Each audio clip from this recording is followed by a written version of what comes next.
د بخښونکي او مهربان خدای په سپېڅلي نامه د افغان غږ ډېرو درنو قدرمنو اورېدونکو سلام، ستړي مه شئ. ستاسو پام راوړو د نن پنجشنبې د ورځې لنډ او مهمو خبرونو ته. د ریاست الوزرا سیاسي مرستیال مولوي عبدالکبیر په پنجشیر کې یوې لویې ولسي غونډې ته ویلي چې په سیاسي او سوداګریزو برخو کې د اسلامي امارت اړیکې له نړۍ سره تامین شوي دي. د اطلاعات او کلتور وزارت د هنر او کلتور مرستیال مولوي عتیق الله عزیزي د کاپیسا په مرکز محمود راقي کې د ژیړ په دودیزه مشاعره کې له شاعرانو غوښتي چې د یووالي او وحدت لپاره شعر ولیکي. دغه ورځ ښاغلي عزیزي زیاته کړې ده چې شاعران باید له تعصبه ډډه وکړي. د امر بالمعروف او نهي عن المنکر وزیر شیخ محمد خالد حنفي پنجشیر کې ولسي غونډې ته ویلي چې د پنجشیر ولسونه نور د مغرضو کړیو له لورې نه دوکه کېږي او په مېړانه د خپل اسلامي نظام ترڅنګ درېږي.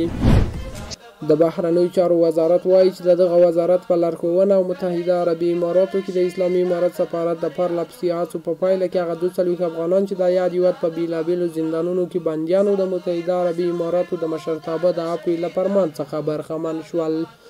د یاد وزارت په وینا د دغو زندانیانو له ډلې یو شمېر آزاد شوي او یو شمېر نور به هم نږدې راتلونکي کې آزاد شي. د کورنیو چارو وزارت وایي چې د کاپیسا ولایت د پاسپورټ مدیریت تیر کال څه باندې 17,000 پاسپورټونه ویشلي دي. د یاد وزارت په وینا دغه مدیریت د ویشل شویو پاسپورټونو د ویش له لارې 9,907,000 افغانۍ عواید راټول او د دولت خزانې ته سپارلي دي. د ارشاد حج او اوقافو وزارت وایي چې له افغانستان څخه سعودي عربستان ته د حاجیانو د لیږد بهیر پیل شو. د یاد وزارت په وینا تېره شپه په لومړنۍ الوتنه کې له افغانستان څخه شاوخوا 230 حاجیان مدینې منورې ته ولېږدول شول.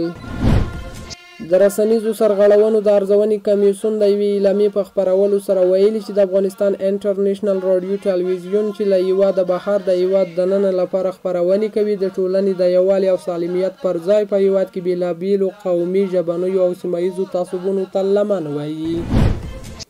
د ننګرهار د کلیو بیارغونې او پراختیا ریاست چارواکي وایي چې په عمري پنډغالي کې څه د پاسه 8 میلیونو افغانیو په لګښت بیرته راستنېدونکو لپاره د څښاک اوبو رسولو د 2 شبکو چارې په بشپړېدو دي چې ډېر ژر به ګټې اخیستنې ته وسپارل شي او پر مټ به یې 9,500 کورنیو ته د څښاک اوبو برابرې شي.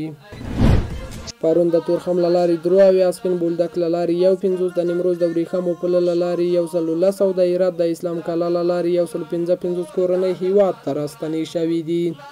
دغه راز 420 راستنو شویو ته وړیا سیم کارتونه ویشل شوي، 80 کورنۍ خپلو سیمو ته لیږدول شوي او سلګونو کورنیو ته مرستې ویشل شوي دي. د افغان غږ ډېرو درنو قدرمنو اورېدونکو دا د نن ورځې لنډ او مهم خبرونه چې تاسو ته وړاندې شو. تر بیا ښې چارې لویه لامل